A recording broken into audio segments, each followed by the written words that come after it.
So today I'm going to be bleeding the brake fluid in my truck, something that I do every 3 to 4 years. And to do that job, I'm going to be using a power bleeder and 2 liters of brake fluid, which is compatible .3, 4, and 5.1. And I've done this job with and without the power bleeder, and I have to say that having a tool like this one, which is very inexpensive, made a huge difference. So you don't need to be pumping on the brake all the time just to get the fluid out.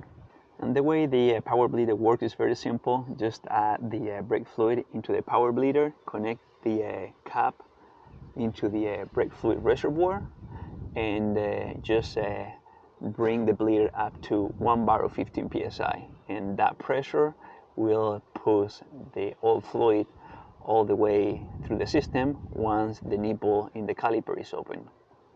And two of the tools that I'm going to be using is a syringe and a Gatorade bottle with a hose that I'm going to be putting on the caliper nipple. So when I crack it open, all the oil fluid is going to just go into this bottle. And when making a bottle like this one, make sure that you drill a second small hole in this side. So when the fluid is filling up the bottle, the air inside can escape. So first I'm going to start removing as much fluid as I can from the reservoir without getting all the way to the master cylinder. So I'm just going to leave it like an inch over. That's why the syringe come pretty handy.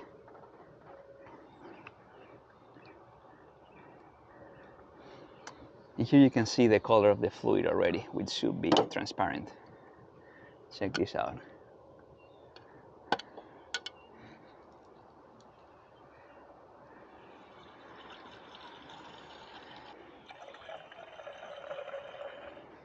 So by doing this, we don't need to push all this oil fluid through the system. We just take it directly from the reservoir.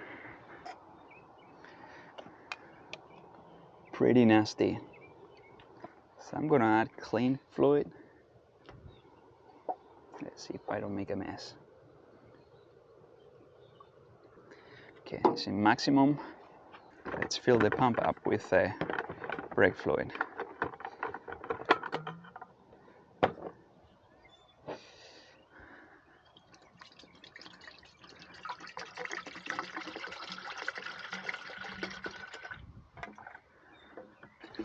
Usually when one of these bottles is open, it has a shelf life of 60 months. Shop towel is your best friend. And when getting this power bleeder, make sure that you get the one with the right cap for your car. This is the one for GM and Chevrolet.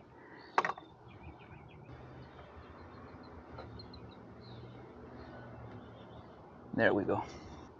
Just gonna add a little bit of pressure just to see if there is any leak. You can see the fluid already coming.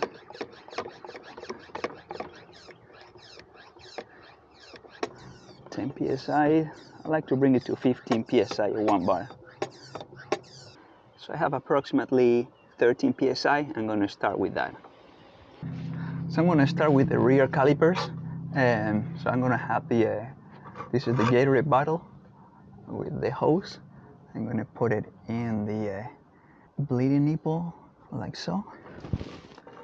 And now with a 10mm wrench, I'm just going to crack open the nipple,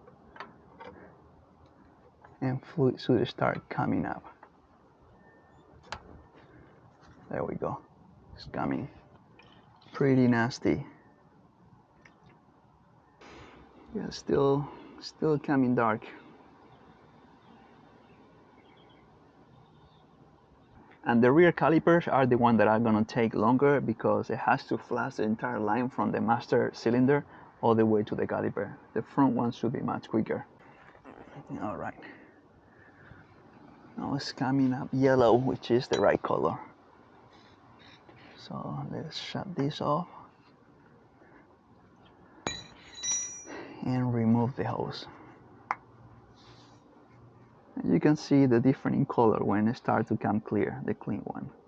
And the process is exactly the same in each wheel. So remove the cap, put the bottle, and get it loose.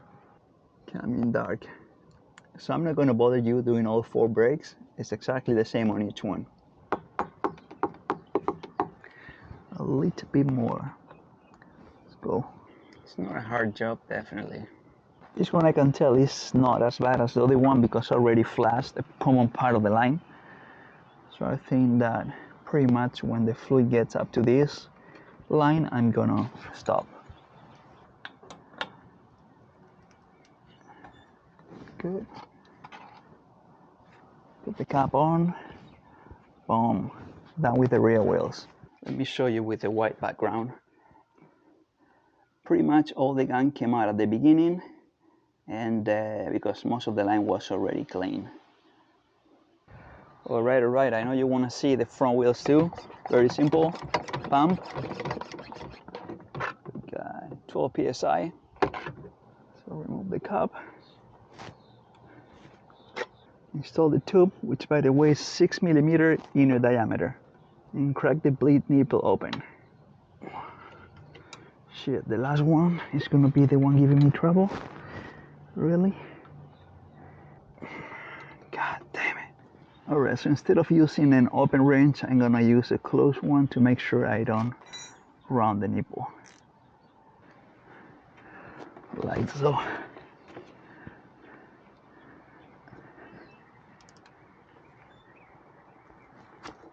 There we go.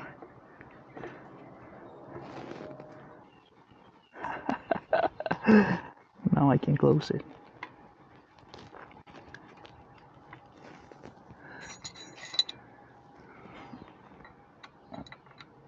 Let me close it. All right, go back to normal.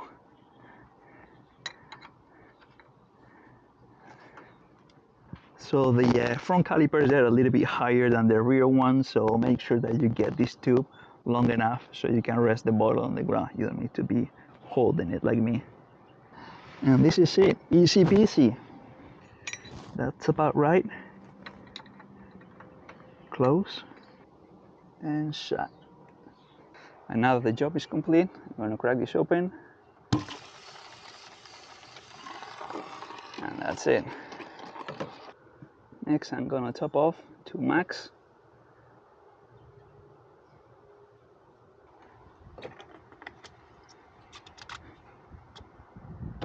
This is the difference between old versus new. The right, they use one that has a lot of floating things, particles, you can see here at the top, and all throughout the bottle. Pretty big difference.